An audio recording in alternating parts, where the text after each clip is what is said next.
സന്നദ്ധ സംഘടനയായ പാലക്കാട് സനാതന സേവാ സൊസൈറ്റിയുടെ വാർഷിക ജനറൽ ബോഡി ഞായറാഴ്ച പാലക്കാട് നടക്കും.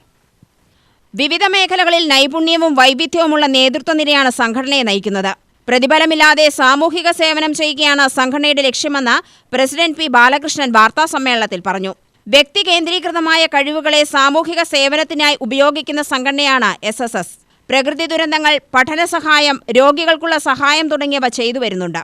സനാതനധർമ്മത്തിൽ വിശ്വസിക്കുകയും പ്രചരിപ്പിക്കാനും കഴിയുന്നവർക്ക് സംഘടനയിൽ ചേരാമെന്നും ബാലകൃഷ്ണൻ പറഞ്ഞു. ഇതിൻ്റെ മെമ്പേഴ്സ് വന്നിട്ട് വളരെ ഹൈലി റെപ്യൂട്ടഡ് നാഷണൽ ലീഡേഴ്സും വെരി സീനിയർ ഒഫീഷ്യൽസ് ചേർന്നിട്ടുള്ള ഒരു സംഘടനയാണ്. സാധാരണ ആൾക്കാരുണ്ട്, പാവപ്പെട്ടവരുണ്ട്.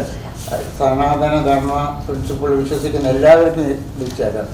കാസ്റ്റ്, ക്ലാസോ പേരോ ഒന്നുമില്ല. അതിനെല്ലാവർക്കും ചേരാവുന്ന ഒരു ഓൾ ഇന്ത്യ ലെവലുള്ളൊരു വളരെ പ്രസ്റ്റീജിയസ് ഓർഗനൈസേഷനാണ്. ഇതിൻ്റെ മെമ്പേഴ്സ് വന്നിട്ട് പഴയ ഗവർണർ, ഇപ്പോഴത്തെ governor, ambassadors, IAS, IPS, marshals, army generals, അങ്ങനെ പലവരുമുണ്ട്. വൈസ് ചാൻസലർ എല്ലാവരും ഉണ്ട്. ഇൻക്ലൂഡിങ് നമ്മുടെ മെട്രോമാൻ ഡോക്ടേഴ്സ് ഇതിനോടൊപ്പം മെമ്പറാണ്.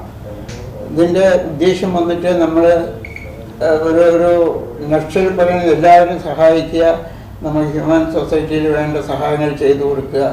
നമ്മളിപ്പോൾ വയനാട്ടിൽ പോയപ്പോൾ നമ്മൾ ഹെൽപ്പ് ചെയ്യാൻ പോയി, അവർക്ക് നമ്മളെ കൊണ്ട് പറ്റുന്ന സഹായങ്ങൾ ചെയ്തു. അതുപോലെ സ്കൂളിൽ നമ്മൾ നോട്ട്ബുക്സുകൾ തന്നെ ചെയ്തു, പല മെഡിക്കൽ ക്യാമ്പുകളും ചെയ്തു. അങ്ങനെ സൊസൈറ്റിക്ക് പറ്റുന്ന എല്ലാ സഹായവും ചെയ്തു കൊടുക്കുക വിത്തൗട്ട് എനി വെസ്റ്റേൺ ഇൻട്രസ്റ്റ്. അങ്ങനെ ഒരു ഓൾ ഇന്ത്യ ലെവലിൽ എല്ലാവരും കൂടെ ചേർന്ന ഒരു ഡിസിഷനാണ് നമ്മൾ മാക്സിമം സൊസൈറ്റിയെ സഹായിക്കുക എന്നുള്ളത്. അതാണ് എൻ്റെ ഉദ്ദേശം. അതുദ്ദേശിച്ച് ഞങ്ങൾ പല ആക്ടിവിറ്റീസ് കഴിഞ്ഞ 3-4 കൊല്ലയ്ക്ക് അത് വളരെ സക്സസ്ഫുള്ളായി നമ്മൾ കംപ്ലീറ്റ് ചെയ്തു. Organiser doctor Yamuna Pathak, vice president Pramila Sasidharan, treasurer captain Manikandan K. Nair എന്നിവരും വാർത്താസമ്മേളനത്തിൽ പങ്കെടുത്തു. ITV news, Palakkad.